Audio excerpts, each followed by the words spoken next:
प्रेम से बोलिए शंकर भगवान की जय, गौरा माता की जय, कार्तिक गणेश की जय। तो देखिए दीदी, आप सबके बीच बहुत दर्द भरा शिव चर्चा के कथा सुनावतनी। हमरी कथा के आप सब शुरू से लास्ट तक सुनम, तब भी जानम कि कथा में का भाव बटे कि एगो बूढ़ी माई वाली तुनकरे 3 गो पतोही वाली, उ तीनों पतोही कैसे कुतिया बन गई वाली।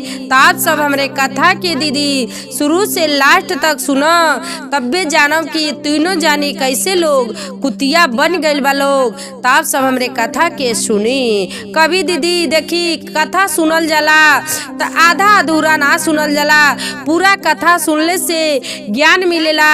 कि तो देखी दीदी भोलेनाथ दया करे नी, देखावे नी अपन। तो देखी दीदी आप सब हमारे कथा के पूरा सुनी। देखी दीदी एगो नगर बाटे, वो नगर में एगो बूढ़ी माता वाली, वो बूढ़ी माता के 3 गो बेटा बने। वो बूढ़ी जौन माता वाली दीदी उनके 3 गो बेटा बने। आ जौन बूढ़ी माता वाली देखी दीदी वो बहुत भगवान के महादेव जी के बहुत पूजा करत रहली। कहीं भी चर्चा होखे तो बूढ़ी माता चर्चा सुने जात रहली। आ कहीं भी देखी अपने गांव के जौन भोलेनाथ के महादेव जी के मंदिर रहल तो रोज सवेरे उ का करे अपने घर के सौर सफाई कई के आ महादेव जी के उ पूजा करे जात रहली। देखी दीदी उनकर प्रतिदिन बूढ़ी माता के यही काम रहल। आ जब उनकर 3 बेटा दीदी देखी सियान हो गए बालो तो 3 बेटा के अपने पारी पारा शादी कर देहले वाली। देखी दीदी जब 3 बेटा के शादी कर देहली तो जब उनकर 3 गो पतोही आ गईली, तभी ये बूढ़ी माता ये सोचली कि चला हमरे 3 गो बहू लोग आ गए लोग, पतोही लोग आ गए लोग, अब ते भगवान के पूजा कैले में और हमके समय हो गईल बाटे। देखी तब दीदी रहल बेचारी अपने घर के काम धाम कई के सब कुछ, तब जाके वो अबेर सवेरे जात रहली चर्चा सुने उ जात रहली। देखी दीदी अब का करत रहली, कहीं भी चर्चा होखे, कहीं एक दिन के उ चर्चा छोड़े ना आए। देखी जहाँ भी जा तो अपन मिश्री चाहे बिस्कुट जो भी उनके जुड़े तब तो लेके उ चर्चा में जा। आ महादेव जी के देखी दीदी उ पूजा करे जात रहली तो भांग धतूरा साथ में खोआ मलाई मिश्री जो भी उनके लगे रहत रहल अपन खरीद कीन के आ लेके आ महादेव जी के पूजा करे जात रहली। देखी दीदी ऐसे कुछ समय बीतल, 3 पतोही लोग ये सोचता लोग कि देखो ई बुढ़िया बाटे तो देखा बेटा इनकर कमात ने, हमार पति देव कमात ने, इतना मेहनत मजूरी क के आ सब यही में पैसा ही बर्बाद कर देतली, ई एगो ढोंग करतली, इनके कैसे हम मना करी। देखी दीदी 3 पतोही लोग कुछ कह लोग ना पावे लोग बूढ़ी माता से कि काहे आप प्रतिदिन भगवान के महादेव जी के लगे जातनी, थाई का इतना ताम झाम लेके जातनी, लोग ना बोल पालो। तो देखी दीदी ऐसे का कैली, बड़की जानी जौन रहली तो अपने पति देव से बात करत तली, उनकर पति देव बाहर बाने तो अपने पति देव से बात करत तली, तो अपने पति देव से बात करतली कि बताई जौन पैसा कौड़ी अब भेजतनी तो आपके जौन माई बानी तो सब पैसा ले जाके पता नहीं कहाँ मेवा मिश्री मलाई जो भी बा खरीद के आ ले जाके उड़ावतनी। आप इतना मेहनत करतनी, बताई आपके भी बाल बच्चे बाने, उनकर भी पढ़ाई लिखाई करा देनी, अब बियाह शादी के कुछ पैसा रखे के बा कि ना रखे के बा। देखी ऐसे कह के अपने स्वामी के के उ अपने पति के कह देली। अब पति उनकर बात ही अपने मेहरारू के मान गइल बाने। ऐसे दीदी देखी दूसरी जौन पतोही वाली उहो अपने स्वामी से ये कुल बात ही बता के आ देखी उहुनो के मरद अब बात ही मान गइल बाने। छोटकी जानी वाली उहो अपने स्वामी से बतिया तली कह तली की बताई लइका छोट बाने, उनकर पढ़ाई लिखाई ह, दवाई दर्पण ह, तो बताई आपके माई ऐसे बाटे सारा पैसा उड़ा दे तो बताई पैसा कहाँ से मिली। देखी तीनों पतोही बूढ़ी माता के आ तीनों जानी अपने पति से लोग बतिया ले हलो। देखी दीदी जब तीनों जानी अपने पति से लोग बतिया ले बा तो तीनों भाई अपने में शामिल हो के लोग घरे आयल बालो। आ जब घरे आयल बालो तो अपने माई से लोग यह कहता कि ये माई ई तू बतावा का करतलू, ई कहाँ लेके तू जालू। कहली ये बेटा देखा जहिया तोहलोन छोट रहल तहियो हम भगवान के दरबार में हम जात रहनी। आज तोहलोन कमातल सब कुछ करतल तब्बो हम भगवान के दरबार में हम जानी। ये बेटा हम कहीं नहीं जानी, तोहलोन अपने मन में कहीं गलत संभावना न सोचिया। देखी कहत ने बेटा लो कि देखा इतना सब दिन तो के कमा के देहनी, सब पैसा यही में तू बर्बाद कर देहलू। आज के बाद से तो के हम कुछ ना दे। आ देखा ऐसा बात बाटे कि अब घर में अलग अलग के बंटवारा हो जा।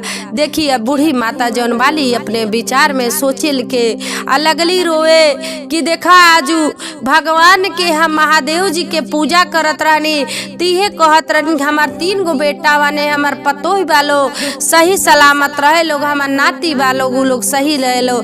लेकिन आज हमरे ऊपर कितना कष्ट पड़ गई कि आज हमारे घर में 4 गो बंटवारा होके जाता।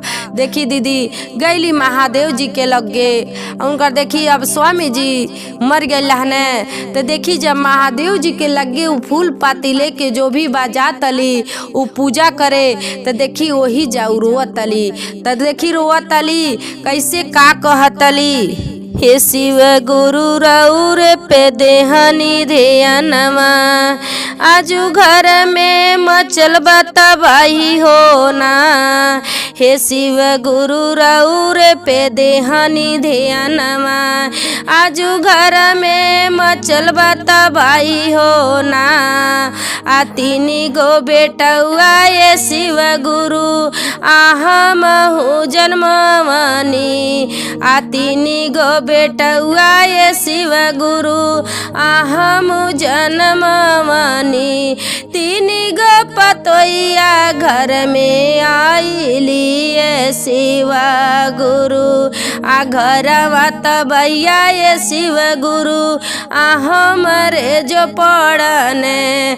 आ घर में तबैया ये शिव गुरु हमरे जो पड़ने। रौर पे देहनी ध्यानमा ये शिव गुरु, रौर पे देहनी ये शिव गुरु, रौर पे ध्यानमा। तो देखी दीदी वो बूढ़ी माता जाके अब शिव गुरु से यह कहतली कि हे शिव गुरु घर के बंटवारा होता, अब देखी आपे बानी हमरे के बाटे अब केहू ना बाटे। देखी हमार बेटा पतो के बुद्धि दी, ज्ञान दी, आपन सब कुछ दी। आज बताई इतना सब कुछ कैली पे आज बेटा पतो लोग घर में 4 गो बंटवारा लोग करता लो। देखी दीदी जब जा तली बूढ़ी माता घरे अपने तो देखा तली कि गांव के पंच के बुला के लोग आ घर के बंटवारा लोग करता लो। देखी जब घर के दीदी बंटवारा भइल बा तो 4 बखरा लगल बा। तब तीनों पतोह लोगन जौन बा लोग बूढ़ी माता के आपन आपन सामान लेके लोग अपन घर में चल गए लो।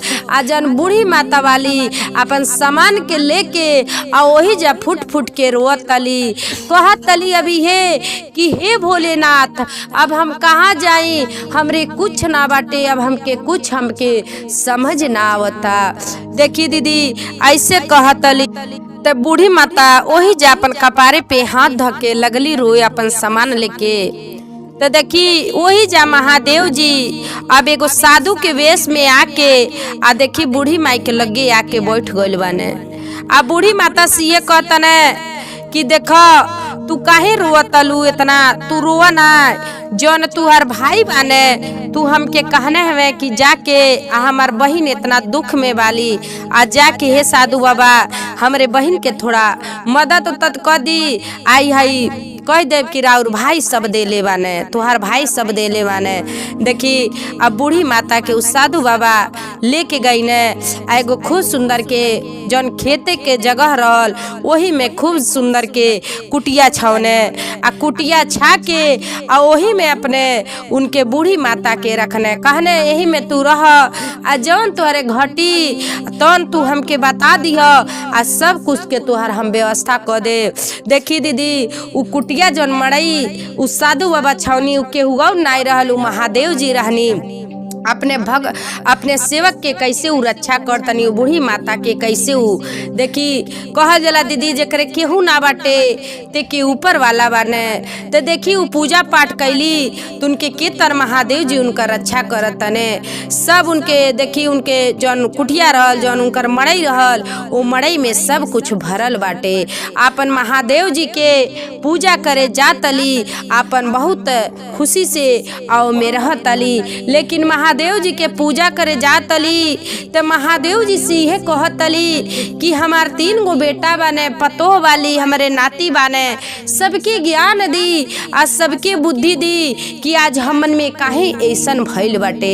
देखी यह कहतली महादेव जी से कुछ भी होगा लेकिन अपने बेटा पतोह के कबू अपने मुंह से कभी बुरा शब्द ना निकलले वाली। देखी अब तीनों पतोह यह सोचतली कि देखो चली के देखे आखिर में बुढ़िया कैसे इतना का खाती अली आ कैसे मोटा तली आखिर में हमन में उतर रहली तो खात रहली मोटाइते ना रहली अब काहे इतना खातली आ मोटा तली। तो देखी दीदी एहर बूढ़ी माता चल गई वाली महादेव जी के पूजा करे आ तीनों जानी उनके कुटिया में लोग घुसल लोग उनके मड़ई में तीनों पतोह लोग उनकर घुसल लोग देखल लोग कि डिब्बा में काजू किशमिश बादाम चाउरा सब कुछ रखल बाटे।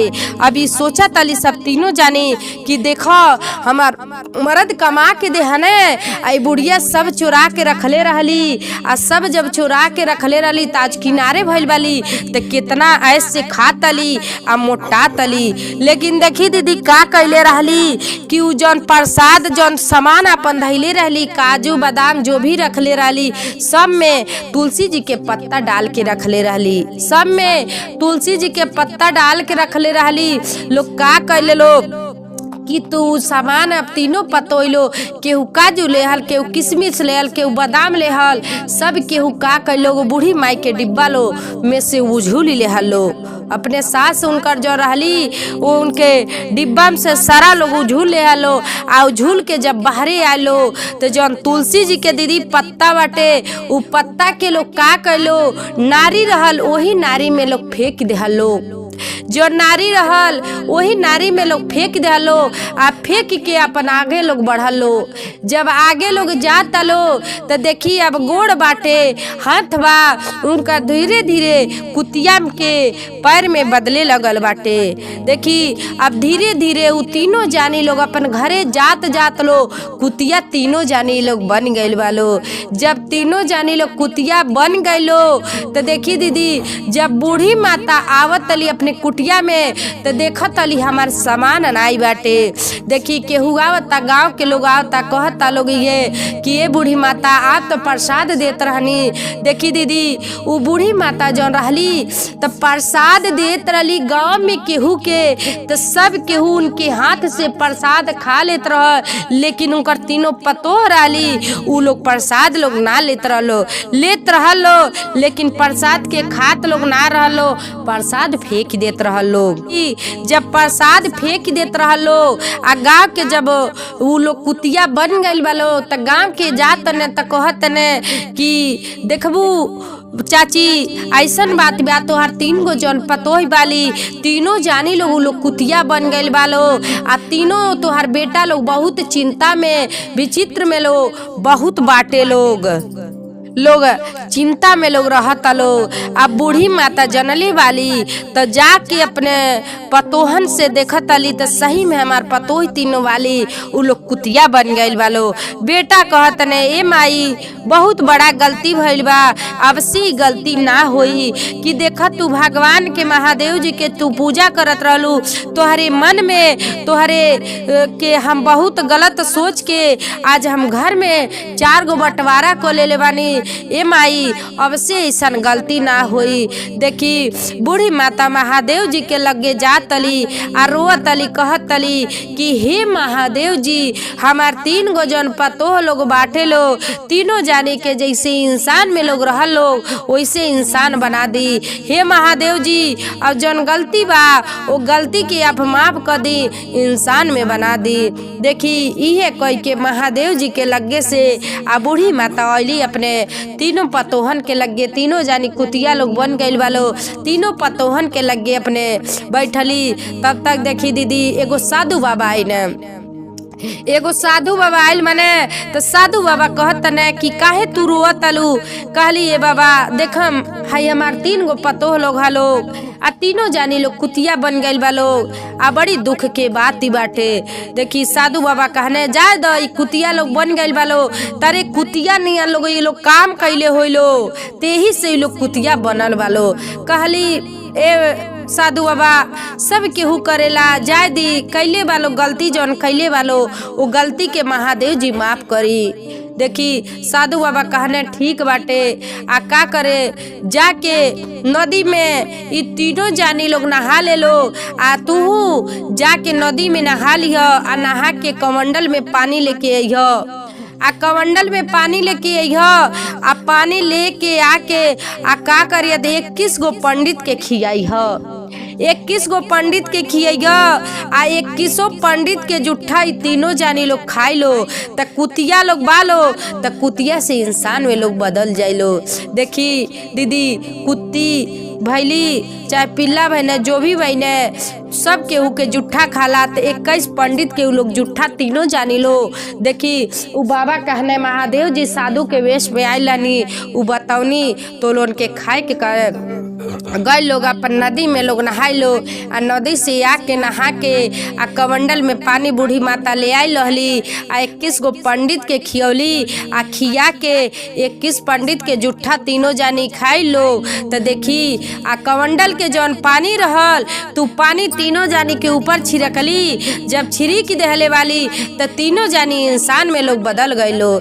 जब तीनों जानी इंसान में लोग बदल गए वालो तो देखी तीनों जानी लोग अपने सास के गोड़े लोग गिरता कि अब से ऐसन गलती ना होई कि बहुत बड़ा हमन के गलती सोचनी के, बहुत बड़ा पाप कहनी के कि जौन मरई रहल आपके जौन कुटिया रहलो कुटिया में से हमनिए के सामान चुरौनी के ताज हमन के ऐसन भइल। आ जौन तुलसी जी के पत्ता रह वो तुलसी जी के पत्ता हमन के नारी में फेंक देहनी तो बहुत बड़ा हमन के दोषी बन गइल बानी।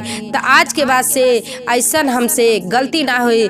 तो बूढ़ी माता का कहतली कि साथ में हमके ना जाके तोहलोन महादेव जी से अपन गलती के माफी लोगन मांगा लोगन। तो देखी अब तीनों जानी लोग कहलो अपने सास से लोग कहलो कि हमरे सास से कह लोग घरे चर्चा कराई, हमनियों के तीनों जानी शामिल रहल जाई, हमनियों के अब भगवान महादेव जी के पूजा कल जाई। तो देखी दीदी बूढ़ी माता पूजा करत रहली, तुमकर पूजा कैल कहीं गई ना, इतना उनकर पतोह लोग उनके साथे अत्याचारी लोग कैलो लेकिन वो पूजा पाठ कैल छोड़ली ना। तेही से कहल जला दीदी कि देखी जेकरे केहू ना रहला तेकर भगवान माने। तो बूढ़ी माता पे भगवान रहने तो कैसे परिवार के इकट्ठा कैने आ कैसे उनकर देखनी पतो उनकर तीनों जानी कुतिया में बन गए लो, फिर कुतिया बनल लोग आ इंसान फिर बन गए लोग। तो आप सब दीदी हमरे कथा के सुनले हो तो कथा अच्छा लगल हुई तो आप सब कमेंट बॉक्स में हर हर महादेव लिखब।